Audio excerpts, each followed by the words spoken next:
This is part 2 of our look at sum and difference identities. In the first video we just looked at the basic identities, discussed why we need them, and then did some verification on those identities. In this specific video we'll actually be finding exact values of trig functions applying the sum and difference identity. So this first example here is cosine of 105. So if we are asked to find an exact value of that, we don't have 105 degrees on the unit circle to help us find the exact value, but what we can do is use the sum and difference identities and use a sum or difference that would add or subtract 105 degrees and use the angles off of the unit circle that we do know to help us with that. So for example, we can rewrite 105 degrees as 60 plus 45. That sum is equal to 105. And we know cosine and sine of 60, and we know cosine and sine of 45 directly off the unit circle. So we can find the exact value of cosine of 105 using the sum and difference identities. In this case, we're using the cosine sum identity. So I've gone ahead and I have this all written out. We're just going to be using this identity right here where A is 60 and B is 45, and if you fill out the identity you'll get to that point right there, and then we can just start simplifying. So cosine of 60 on the unit circle is 1/2 times cosine 45 is square root of 2 over 2, and we're subtracting from that. Sine of 60 is square root of 3 over 2 times sine of 45 square root of 2 over 2. So continuing our simplification here, we get square root of 2 over 4 here, square root of 2 here, 2 times 2, 4 in the denominator there. And then we get square root of 3 times square root of 2 is square root of 6 all over 2 times 2 here is 4. So we have a common denominator, so we can just smash that together as one fraction all over with a denominator of 4 there. So our answer is the exact value of cosine 105 is square root of 2 minus square root of 6 all over 4. We can't simplify this any more than that. We'll leave it that way. This is some decimal value. We could round a decimal, but this is the exact value right here. So that is how we would apply the sum and difference identities to find, for example, cosine of 105. Let's do an additional example.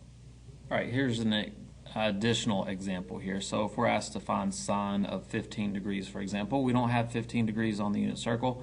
We probably don't have sine of 15 degrees exactly memorized. So we can apply these sum and difference identities and use angles that we do know to find the exact value of sine of 15 degrees. And in the previous example we did an addition, a sum identity, this one, and in this case we're going to be using a difference identity. In this case it's going to be this one right here. So we can get 15 by subtracting 45 from 60. So 60 minus 45, same thing as 15. And we know 60, sine of 60, we know cosine of 60, we know sine and cosine of 45 degrees as well. So we can just start from here and then fill out the identity.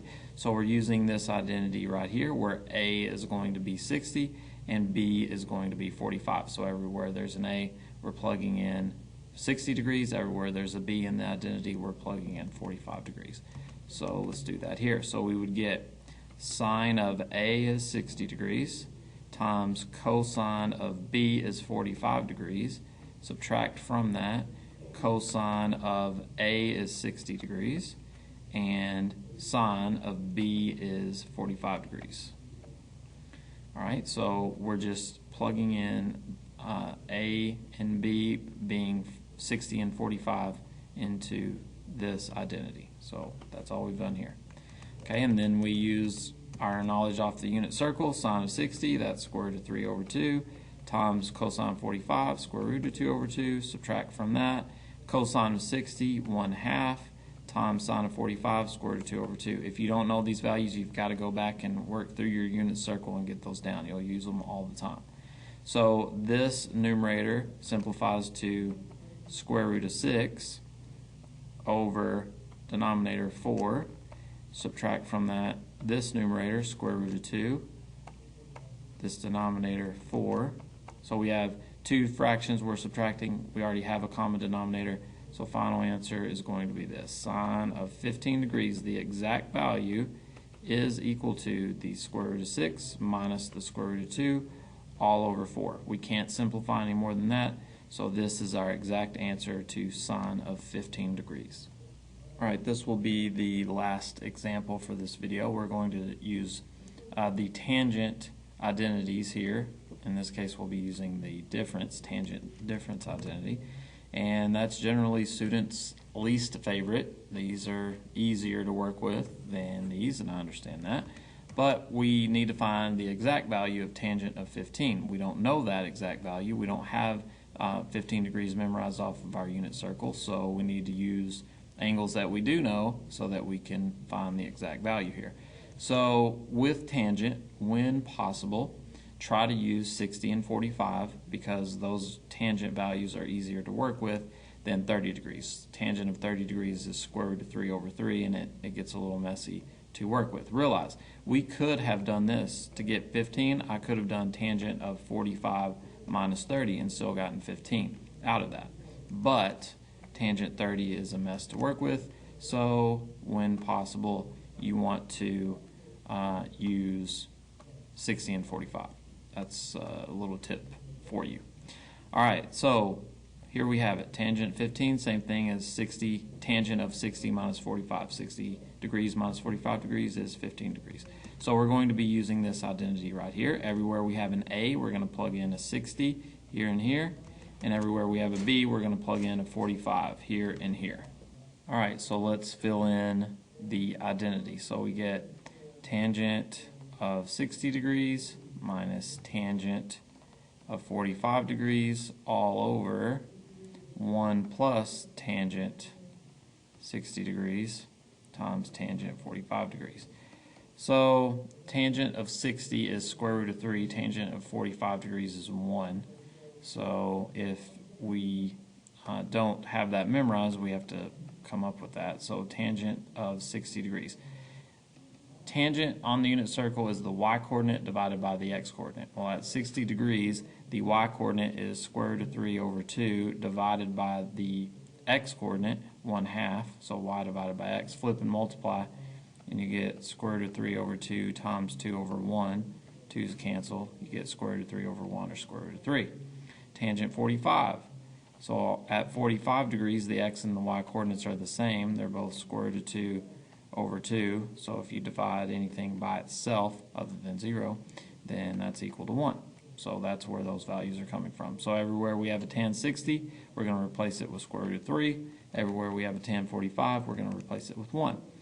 So we get tangent 60, square root of 3, minus tangent 45, 1.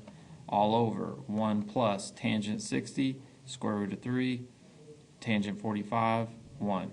So we're multiplying by 1 there, so we get this, square root of 3 minus 1, all over 1 plus square root of 3.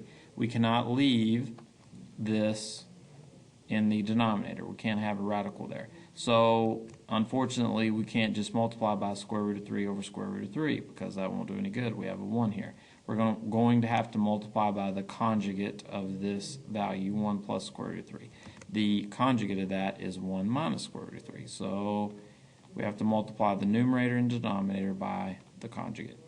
So if you recall from Algebra 2, you had to do that. So 1 plus square root of 3, the conjugate is 1 minus square root of 3. We have to multiply numerator and denominator by that in order to multiply by a form of 1. So we have, basically, we are foiling in the numerator and denominator here. So in the numerator, we would get square root of 3, that's this value. And then here we would get subtract 3 there because square root of 3 times negative square root of 3 is just 3. Here we get a negative 1. Here we get a positive square root of 3. And in the denominator, we get a 1 there when we multiply. We get a subtract square root of 3 there. We get a plus square root of 3 there. That's why the conjugate works, because it cancels those roots out. And then square root of 3 times negative square root of 3 is subtract 3. So simplify, scroll down here, running out of room. And we get up here 2 square root of 3. That's this square root of 3 plus this square root of 3 is 2 square root of 3. Negative 3 minus 1 is negative 4 all over. This cancels with this. 1 subtract 3 is negative 2. And then we can factor out a 2 from this, making it a 1. Factor out a 2 from this, make it a 2. Factor out a 2 from this, and it just becomes a negative 1, making the whole thing negative. So we get negative square root of 3 plus 2. And that's it. If you factor out the negative, this becomes negative, and this becomes positive. So altogether, final answer, negative square root of 3 plus 2 for the exact value of tangent of 15. That is it for this video, and I understand tangent is not fun to work with. One last thing, a lot of students get confused. It doesn't matter if you write this negative square root of 3 plus 2 or 2 minus square root of 3. They're the same thing. Either form is okay.